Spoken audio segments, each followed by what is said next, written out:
સુરતમાં વિદ્યાર્થીઓનો luxuries four wheeler car સાથેના વાયરલ વિડીયો મામલે સુરત આરટીઓએ 19 કાર ચાલકના ડ્રાઇવિંગ લાયસન્સ સસ્પેન્ડ કર્યા છે। 19 કાર ચાલકના ડ્રાઇવિંગ લાયસન્સ જપ્ત કરી 90 દિવસ માટે સસ્પેન્ડ કરવામાં આવ્યા છે। ત્યારે હવે આ કાર ચાલકો આગામી 90 દિવસ સુધી અહીં વાહન હંકારી શકશે નહીં। વિદ્યાર્થીઓને લક્ઝરીઝ 4-વ્હીલ કાર સાથેના વિડીયો મામલે સુરત આરટીઓએ 19 કાર ચાલકના ડ્રાઇવિંગ લાયસન્સને સસ્પેન્ડ કર્યા છે। 19 કાર ચાલકના ડ્રાઇવિંગ લાયસન્સ જપ્ત કરી 90 દિવસ માટે સસ્પેન્ડ કર્યા છે। ત્યારે હવે આ કાર ચાલકો આગામી 90 દિવસ સુધી વાહનો હંકારી શકશે નહીં। જો વાહન હંકારતા ઝડપાશે તો તેઓની સામે કાયદેસરની કાર્યવાહી કરાશે। એ ઉપરાંત સુરત સીઈઓ અને ફાઉન્ડેશન હેડ સ્કૂલને નોટિસ પાઠવી 2 દિવસમાં જવાબ આપવા માટે કહ્યું હતું।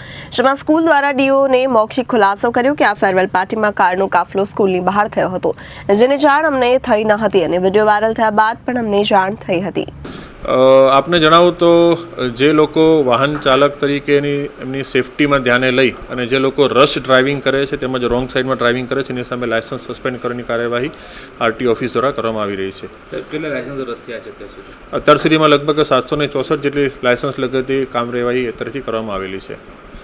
છેલ્લા હમણાં જોવા જાય તો બાળકો સહિતના પણ આવે છે લાયસન્સમાં રદ કર્યા છે, એના વિરુદ્ધ કોઈ પ્રકારની કાર્યવાહી? હા, આપને ધ્યાનમાં હશે એ મુજબ અત્યારે લગભગ આ મહિનાની વાત કરું તો માત્ર 34 આ મહિનામાં અત્યાર સુધીમાં રદ થયેલા છે। હજી આ મહિનો બાકી છે, ત્યાં સુધીમાં પણ અન્ય કાર્યવાહી કરવામાં આવશે।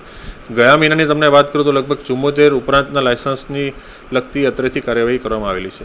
ડ્રાઇવિંગ લાયસન્સ રદ થયા પછી બી વાહન ચાલક વાહન ચલાવતો જોવા મળે અને પકડાય તો કઈ રીતની અમે કામ કરીએ? તો એની સામે પુનઃ ફરી વખત એ જ પ્રક્રિયા હાથ ધરી અને કાયદેસરની કાર્યવાહી કરવામાં આવે છે। શાળાના વિદ્યાર્થીઓનો વિડીયો વાયરલ થયો હતો, તે બાળકોના વાહન કઈ પ્રકારની કાર્યવાહી કરાય છે? એ તમામ વાહનોને ટ્રાફિક પોલીસ દ્વારા જપ્ત કરવામાં આવેલા છે અને ત્યાંથી જે વિગતો અમને પ્રાપ્ત થઈ છે એ અન્વયે એમના લગત વાહનોના ડ્રાઇવિંગ લાયસન્સ રદ કરવામાં આવેલા છે। Bureau report Janadesh news.